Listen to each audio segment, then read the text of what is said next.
Crash or no crash?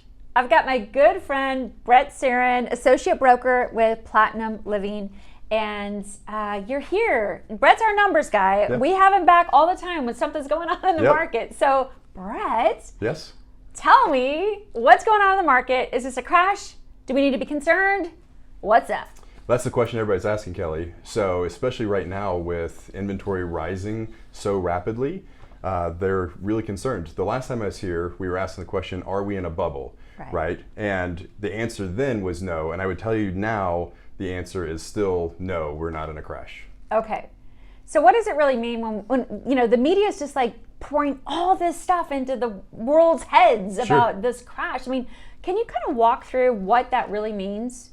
As far as a crash? Yeah, a real estate crash. What would that mean? What does that look like? What are the indicators that we're actually like heading towards a crash? And why are we not? Right. So, you know, a crash, if you think about it, everybody's very, very concerned about going back through what we did, you know, 12 plus years ago and losing 20, 30, 50% of the value on your home, especially with the pricing run-ups that we've had over the past couple of years. Nobody wants to go back there, right? And so, but at the same time, there's frustration with the pricing run-ups because there's a lot of people who want to own a home who maybe haven't been able to because of the price increases. Right. So typically what people are concerned about, they'll say the home values have outpaced the wage increases as well too. And so when they talk about affordability, that's what they're really talking about. But a crash would be a sudden, you know, downfall in prices that would cause people to lose a lot of value in their homes.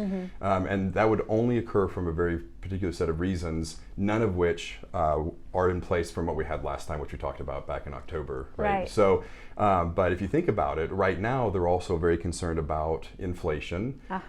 That's eating into everybody's monthly spend. And so a monthly payment may be tough to do with that as well too. And so, but the Fed has been trying to curb inflation, which is part of the reason why we have higher rates, higher prices, and we'll talk more about that in a second.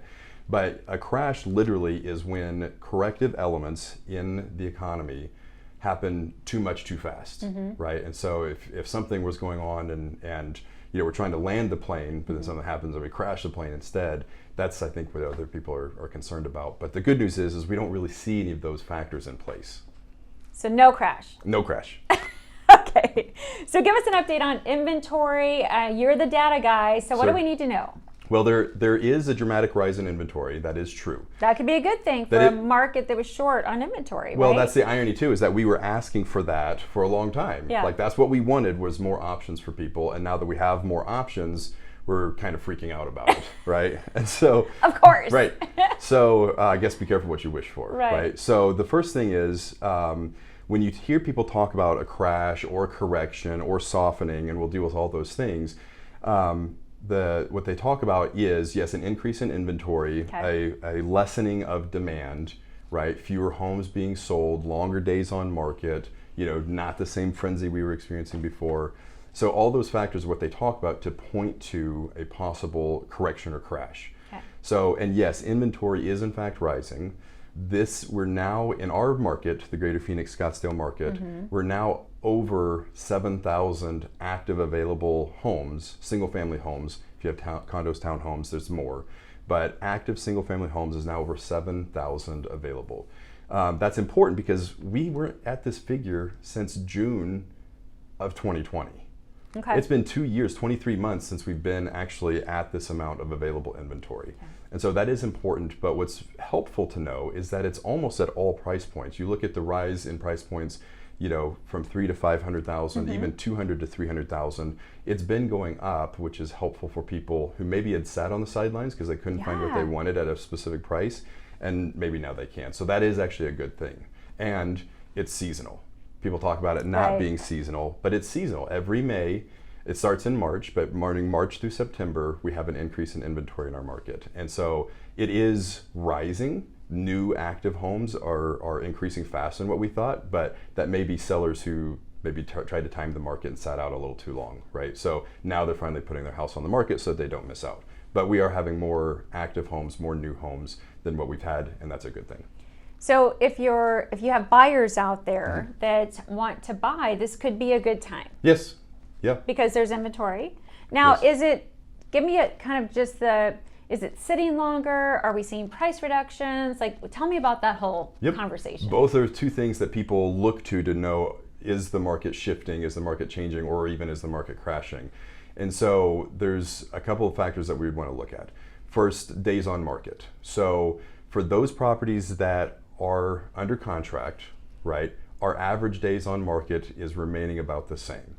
The question is how long is it going to take for them to be active before they go under contract, right? And so there's a couple different factors for that. It's important to track those that are sold as opposed to those that are waiting to be sold, because the ones that are sold, maybe they came to an agreement, right? The buyers and sellers had a meeting of the minds, and we know that that's where the market's at, as opposed to sellers who are only active. They're asking the market to perform to a certain standard, which it may or may not do, right? Okay. So we can get skewed if we look at only actives as opposed to those that have actually gone under contract.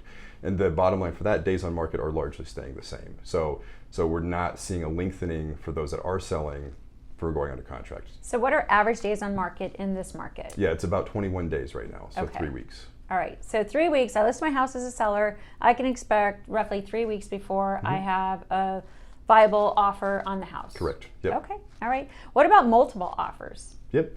So that's where I think the real trick is that's going on is, so increasing homes can occur for one of two ways, homes on market. One is more sellers put their homes on the market. The other is that they don't sell. Right, which is why it's important to track new homes on market as well as active available homes. So, because if we have more inventory and consistent sales, okay, then the market is still strong. It's only when inventory increases from decreasing sales that we have an issue. And for our market, the Greater Phoenix Scottsdale area, that's not occurring. Our sales volume is steady and seasonal, whereas our new inventory is increasing. That's why we're seeing more come on. And so to that point, what was the original question? Sorry. I don't know. Price decreases. So for price decreases, that occurs when somebody is overpriced their market. They're testing the market too high. Yeah. And that's mostly what we're seeing. You know, I have Zillow on my phone as well too. Don't tell any other agents. I won't. Yeah. But I get the notifications, right, this price decrease. So I'm curious, I'm looking into it. Right. But typically what we're seeing is that it is those that are testing the market too hard and still want to sell, so they come back down into a reality price selling range.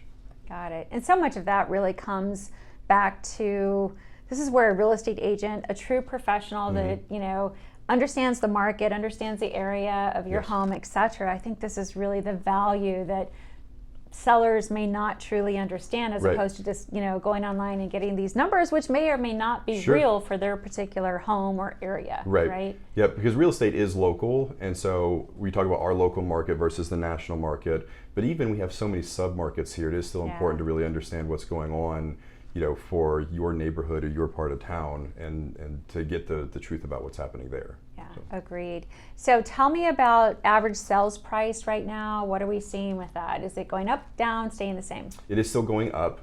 So even from performance in May so far, obviously May's not closed yet by the time we're sitting down to have this chat, but May over April, average closed price has already increased like 1.25%. Oh my goodness. So year to date, we're already well over 10% appreciation. And so we still have half the year to go. We may see a slowdown, but it's entirely likely we'll still see at least 15% appreciation in our market for this year. You know, last year it was significantly higher than that. So, you know, Fortune coined the term today, the great deceleration, right? And so everything's gotta be great, right? And so the idea being is now they're agreeing it's not about a crash, it's not about something like that, it's about a slowing in the rate of appreciation. And so that's kind of what we're seeing. Which isn't a bad thing. It's not a bad thing, yeah. Right? I mean, like, if we have to think about it, just putting all of that in perspective. Yep.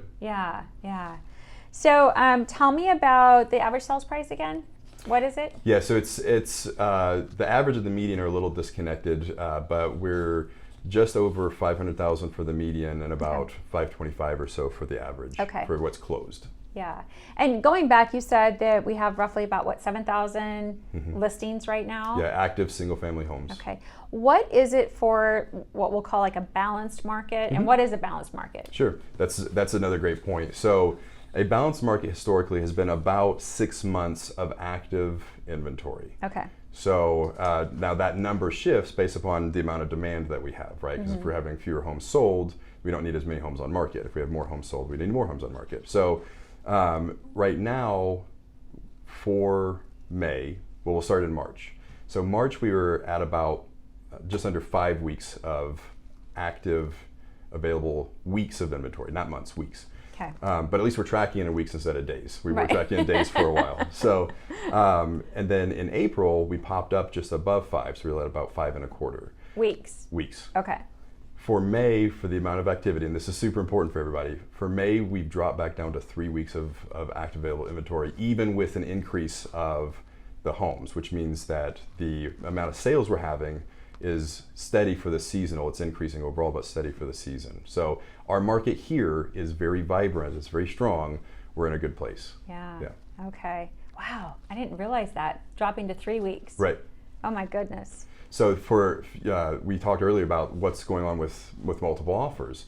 So when you have steady sales activity, okay, but more homes available, right? There's the same amount of offers, they're just on different houses, right? So instead of multiple offers on fewer houses, we have 1 or 2 offers on a more amount of houses. And so it probably correlates to the same number of sales or a similar number of sales. Correct. Yeah, which again isn't a bad thing, right? Yep. We want that. Yes. There's so many people out there that want to buy a house, whether it's moving up, moving down, sideways, whatever it is, growing families. We still have a lot of investors in this market, so I think all of that really does bode well. Tell me where the media gets off track with this. So obviously the media needs people to read what they write, right? And so one of the best ways to do that is to tie into what people are talking about and to some extent even what people fear, right? And so remember the famous quote, if it bleeds, it leads. Yeah. So, so there's some aspect of the sensational for media, and people are concerned, again, we don't want to go back there, and if that's what a lot of people are concerned about, then we need to write about it, commentate on it, in order to get people to read our material. But I did a survey in preparation for this, and fortunately most of the articles are becoming fairly even-handed, and so they're starting to get onto some of the same things you and I talked about in October of some of the realities of this marketplace, and so I think people are beginning to get a feel for what's actually happening. Yeah. So no crash, you say? No crash. But I know you brought me some supporting documentation. Yes. Give it to me. Okay, so we talked about pricing, we talked about days on market and inventory. So Lawrence Yoon, who's the chief economist for the National Association of Realtors, he anticipates nationally a 7% decline in total sales in U.S. Okay. So, and that's often quoted, and that's he made that statement.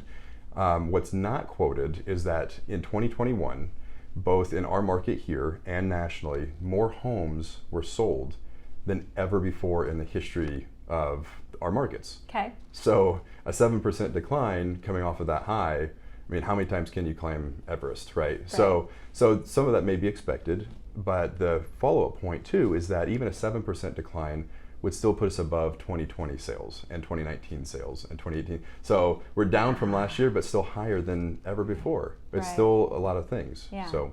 But the media kind of is going to take that quote and then spin it and then scare people. Right. Which is why these conversations are so important. Correct. The other thing is context, which we've talked about in the past, but if you hear about declining mortgage application rates, which is your world, I'd love to hear more about that. Read this morning something like 8 or 9 weeks of declines in that. Obviously, fewer people are applying for mortgages, fewer people are going to buy unless it's cash. So that's one. But then they talk about decreased sales. And again, seasonality is never taken into account. So if you talk about how January had fewer sales than December, well, yeah, it's January. So, and in most markets, nobody is hardly buying in that time. So context is important, perspective is important, and oftentimes we don't get that. We just get the data points, but we need to have a fuller picture. Full conversation. That's right. So what do buyers need to know in this market? Okay, so what do we actually do about this, right? So there's a couple things. One, make sure that your agent is not playing today's game by yesterday's rules, right? And so if you're presenting offers, you need to interview that listing agent pretty thoroughly, right? Like, do you have multiple offers? Where are they at? They're not obligated to tell you the terms necessarily. They can if the sellers authorize them to. They are required to disclose if they have multiple offers. And so you really want to know where you're at, and don't be presumptive about some of the tactics we used in the past to get your offer accepted being what's needed now. We may not have to try quite as hard, but it's a case-by-case basis. So definitely be on your game and don't just make assumptions. That would be the number one rule for buyers. Good advice. Thank you. So what do sellers need to know in this market? Be in touch with reality. The biggest thing is, fewer people in open houses, maybe seasonal. But don't expect the same thing that maybe happened 6 weeks or even 6 months ago, because the dynamics are changing, but I don't like using the word softening or other things because it's still, again, very strong. So, just make sure, again, play a fundamentals game. And I think the challenge there is, if you're getting ready to list your house and maybe your neighbor sold their house 6 months ago, it was a different market 6 months ago, right? So to have that same expectation is going to set you up to fail. Right. Yes. Or at least have disappointment. Sure. Yeah. Do you have any predictions for us? Okay, so this conversation... This is going on film, just FYI. Right. So, we might not interview if I get it wrong, right? So right now, through the month of April for closings, our market was down 4% over where it was last year, okay, which still puts it up again over every other year prior. But I believe that between increasing inventory, when buyers get more comfortable with where rates are at, provided they continue to rise slowly or just stay stable, I have a belief that we're actually in a slingshot effect. And at worst, we'll come in 1 or 2% under where we were last year. Okay. But my wild hair prediction is that we actually surpassed last year for sales in our market. So, I'm so going to hold you to this. It was almost 111,000 sales in MLS for 2021. And so we get that or higher, then we'll actually have surpassed it for our market. So. Yeah. All right. Okay. I like it. You all heard it. So now I got some questions for you, though. All right. What do you got? So, one of the questions for our buyers that we're talking to, like, everybody's so concerned about rates and affordability, interest rates on their loans. Yeah. And so, because like inventory, the interest rates have kind of been rising pretty dramatically over the past few weeks. They have. So you talk a lot about that, and so we don't have to rehash all of that, but what's important for people to understand, one, why that's happening, and two, what real impact, I know it's based on the amount of the loan, but what real impact is every percentage point in interest rate increase due to their purchasing power? Yeah, those are both great questions. So I think the why, we need to go back and better understand, why did interest rates drop so dramatically? Oh, that's a good point. We have to go there, sure, right? Because it's part of the story. So when our country went into a pandemic in March 2020, right, the federal government here in the United States steps in and says, oh my goodness, we better do something to make sure that this country gets through the unknown. Right. And so one of those things that they did was they dropped the Fed funds rate to near zero, and they started purchasing mortgage-backed securities. And a lot of people don't realize that the Fed's moves with regard to the Fed's fund rate doesn't necessarily directly impact long-term mortgage rates. Right. It impacts other things. Sure. But purchasing of mortgage-backed securities, that was the real impact. And we had moments, honestly, Brett, in that March. I was at the grocery store, I remember, when the Fed announces it, and then they start purchasing these mortgage-backed securities. Like, literally, my phone is blowing up. Like, the market, the interest rates are moving so fast, they're just like declining. It's like a falling knife. You can't even catch it. It was crazy, right? The Fed realized, oh my gosh, we overdid it. We got to back off this, right? So they did. And, in 2000, kind of mid to late 2020, we saw rates drop to the lowest that I've ever seen in my lending career, which is, I'll just say 20 plus years. We won't get into the actual number.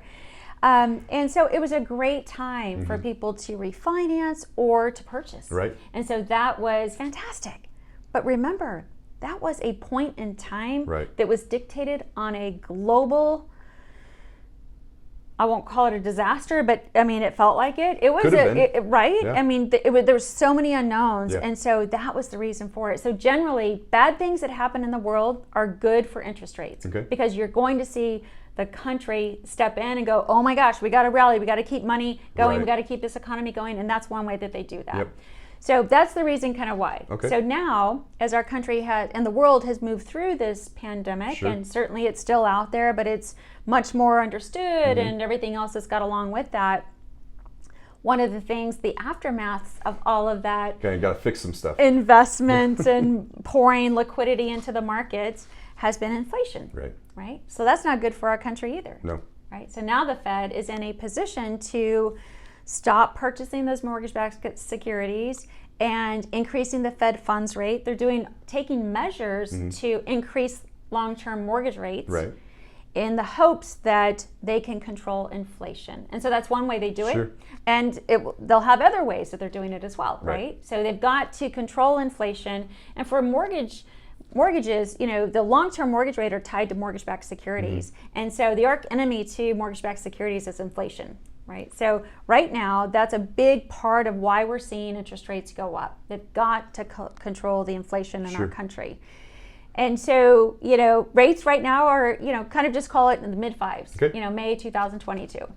I'd say low to mid, 30-year fixed rate type of deal. Now, there's a lot of things that drive rates. So it's occupancy of the home, it's credit score, it's loan type, it's a variety of stuff. But just anytime you think about interest rates overall for home loans in the fives, historically, there's still incredible That's really rates, great rate, So, but people forget that, and it's also we went so long with these amazing low rates that became the norm. But it was really never the norm. It was just a gift because of what was going on in our country.